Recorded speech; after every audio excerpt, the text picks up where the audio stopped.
김민아의 시사위키. 네, 방금 플라스틱 사용 줄이기 방송 들으시면서 많은 분들이 문자로 레인보우로 참여해주고 계십니다.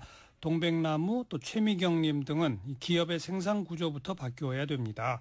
전선희님 또 6663번 쓰시는 분 등 플라스틱 안 쓰기, 비닐 안 쓰기 실제로 동참하고 있습니다. 네, 이렇게 많은 분들이 관심 갖고 함께 동참해야 진짜 지구를 살릴 수가 있겠죠. 자, 이제 시사위키 김민아 기자 어서 오세요. 안녕하세요. 오늘 첫 번째 항목은요. 대표가 뭐길래인데요. 눈치 싸움이 극심한 더불어민주당 전당대회 구도 윤곽이 어쨌든 조금씩 드러나고 있는 상황입니다. 오늘 김부겸 행정안전부 장관이 불출마를 선언한 것이죠. 왜 불출마했습니까? 개각과 본인의 출마 여부가 연동이 돼서 인사권자인 대통령에게 폐를 끼쳤고 이게 또 다른 주자들의 출마에 끼치는 영향도 정리를 할 필요가 있기 때문이다. 이런 취지의 메시지였습니다. 폐를 끼쳤다는 건 무슨 얘기죠?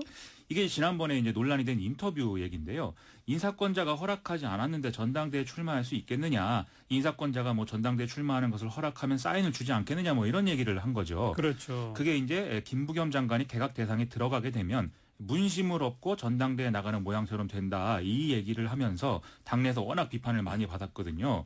그렇기 때문에 이걸 좀 수습하기 위해서는 현실적으로 뭐 불출마 선언을 선택할 수밖에 없었던 거 아니냐. 이런 해석도 나오고 있습니다. 김부겸 장관이 출마 안 하겠다고 하니까 지금 모든 언론은 그러면 이해찬 의원은 출마하느냐 여기로 지금 집중되는 것 같아요. 그렇습니다. 원래 이제 김부겸 장관하고 이해찬 의원 두 사람이 출마하는지 여부가 가장 큰 변수다 이렇게들 봤기 때문에 당연히 이제는 이해찬 의원 쪽으로 관심이 쏠리는 거죠.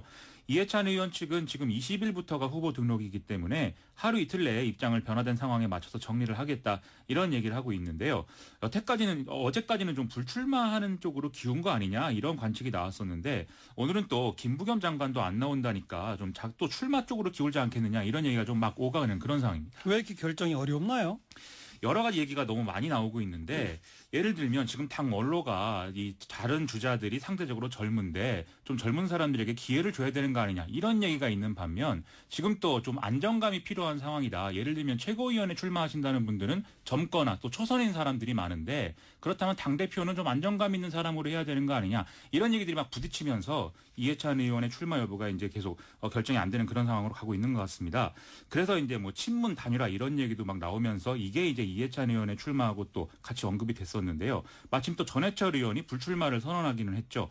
그런데 오히려 김진표 의원이 자신과 뭔가 이 교감을 한 결과이다라고 주장하고 있어서 이것도 좀 미묘한데요.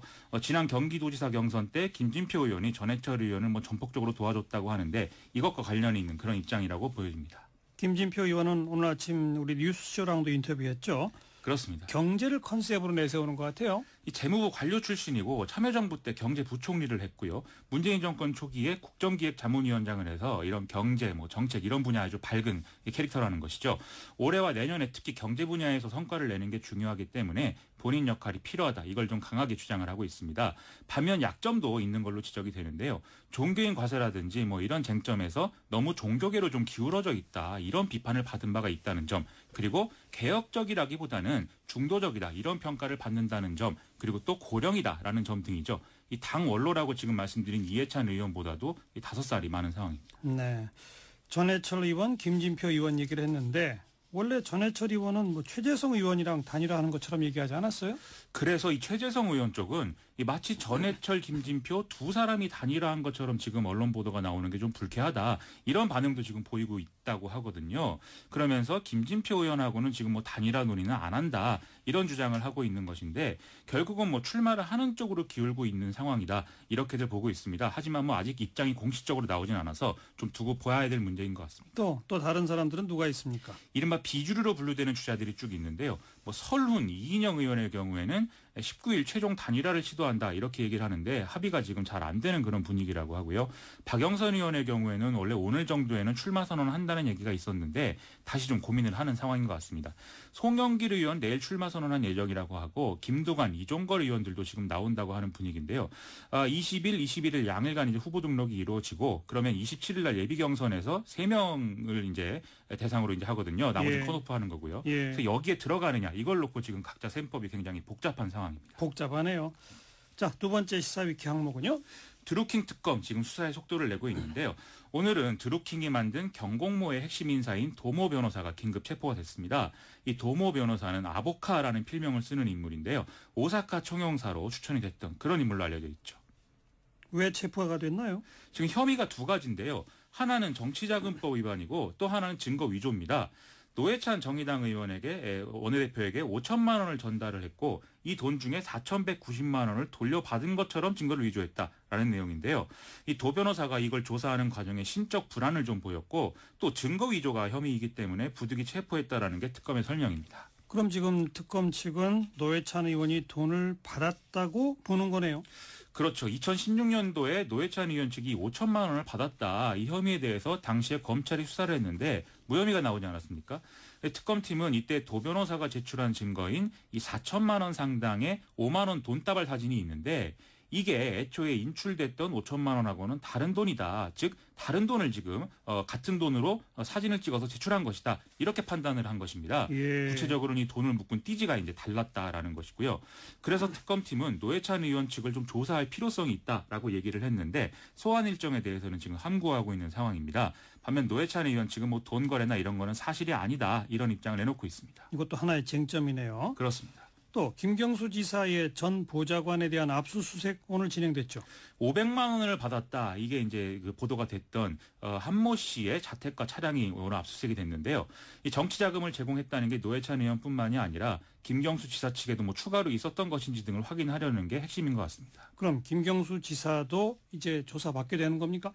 지난주에 특검팀이 김경수 지사 계좌 추적에 들어갔다는 보도가 나온 바가 있거든요. 그런데 오늘 김경수 지사가 지역 언론과 간담회를 열어서 발언을 했는데 지금 특검에서 아무런 연락도 없고 계좌 추적도 보도를 보고 알았다라고 하니까 이 김경수 지사 조사 일정이나 이런 것들은 공식적으로 뭐 이 진도가 나간 바는 아직 없는 것 같습니다. 네. 원래 수사의 본령이라고 할 수 있는 댓글 조작 부분은 지금 진도가 어디까지 나갔어요? 어제 특검팀이 경기도 파주시의 한 창고에서 드루킹 일당이 은닉한 컴퓨터 등을 압수했는데요. 또 지난 10일에는 출판사 건물 1층에서 휴대전화 21개 그리고 유심 등의 자료 53점을 찾아냈다고도 했습니다. 그런데 또 이런 이 정황들 속에서 현직 의원의 이름이 또 나와서 논란이 되고 있습니다. 누구요? 이 국정원 출신인 더불어민주당 김병기 의원인데요. 드루킹 김동원 씨가 대선 전에 SNS 메시지를 보냈다 이런 보도가 나오면서 논란이 되고 있는데요. 이 메시지 내용은 드루킹의 인터넷상 활동 등을 설명을 하고 또 문재인 대통령 지지 모임 성격으로 만든 경인선이라든지 이런 걸 이제 홍보하는 내용이었다고 합니다. 또 드루킹 김동원 씨는 김병기 의원을 만나려고 시도를 했는데 이 실제 만남은 또 성사되지 않았다고 하는데요. 특검은 드루킹이 김병기 의원에게 접근한 이유 그리고 만남이 성사되지 않은 이유 등을 지금 수사하고 있다고 합니다. 뭐 그야말로 정말 특검이 수사에 박차를 가하는 그런 형국이군요. 빨리 좀 결론이 나왔으면 좋겠습니다. 네, 세 번째 항목은요. 최저임금 인상됐는데 이 후폭풍이 만만치가 않은 상황입니다. 오늘 홍종학 중소벤처기업부 장관이 소상공인들을 만났는데요. 이 수습이 잘 안 되는 그런 분위기였습니다. 어떤 얘기가 나왔어요? 이 소상공인 관련 협회 관계자 등은 5인 미만 사업장에 이 최저임금을 차등화해서 적용한다든지 이런 좀 직접적인 대책이 필요하다 이 주장을 하면서 지금 정부가 언급하고 있는 카드 수수료 인하라든지 이런 대책은 미흡하다 이런 주장을 강하게 제기를 했는데요. 반면 홍종학 장관은 지금 정부의 이제 정책 기조는 소득주도 성장론이고 이걸 포기할 수는 없다. 그래서 이걸 좀 추진을 하면 소비자들의 매출이 확대될 수 있기 때문에 이런 효과로 이제 그 상황이 개선될 수 있고 그렇기 때문에 경기 부양에 주력하겠다는 취지의 그런 주장을 쭉 했습니다. 이게 좀 잘 수습이 안 되다 보니까요. 소상공인 관련 단체들은 공동 휴업하고 천막농성 이런 연대 투쟁을 다시 거론한 상태입니다. 이게 편의점 점주와 아르바이트생 결국 을과 을의 갈등이다 이런 얘기 나오잖아요. 그렇습니다. 편의점 본사에 대한 조치가 있어야 된다는 의견들이 많지 않습니까? 그렇습니다. 그래서 이제 오늘 공정거래위원회가 세븐일레븐하고 이마트24 본사를 대상으로 해서 불공정 행위 관련 조사를 시작을 했는데요. 어제 김상조 공정거래위원장이 설명하기로 올 하반기에 좀 이 편의점 부분을 대대적으로 조사를 할 것이다. 그러면서 최저임금 상승에 따른 가맹점주의 부담을 완화시켜주기 위한 목적이다. 이렇게 얘기를 했습니다.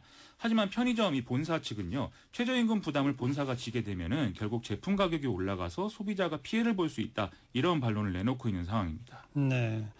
그 측면이 또 하나 있고 또 사회 안전망 강화에 대한 대책도 또 있어야 될 것이고. 그렇습니다. 오늘 당정이 협의를 진행해서 이 일자리 소득 지원 대책을 논의를 했는데요. 그동안 언급이 됐던 대로 근로장려금 지급 대상과 지원액을 좀 확대하기로 했습니다. 이를 통해서 저소득 노동자하고 영세 사업주의 실질 소득이 늘어날 수 있다. 좀 이런 효과를 기대하고 있는 상황이고요. 또 최저임금 인상으로 취약계층이 일자리를 잃게 될 수가 있기 때문에 그렇죠. 이것도 좀 대응이 있어야겠죠. 그러니까 뭐 촘촘한 후속 대책이 여기저기 다 메꿔줘야 됩니다. 맞습니다. 예. 네, 수고하셨어요. 고맙습니다. 김민아 기자였어요.